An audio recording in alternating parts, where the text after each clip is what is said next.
Habari, naitwa David Moses Antanamsu, ni daktari bingwa wa upasuaji katika Hospitali ya Taifa Muhimbili Mloganzila.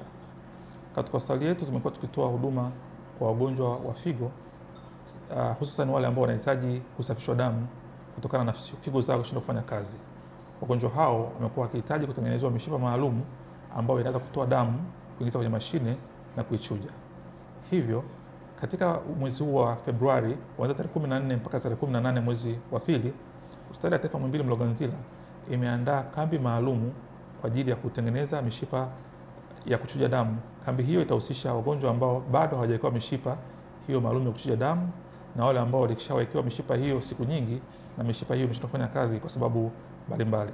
Hivyo basi, wenye changamoto hiyo wasisite kufika Hospitali ya Taifa Muhimbili Mloganzila kwa ajili ya kufanyiwa uchunguzi na matayarisho kwa ajili ya kupata huduma hiyo.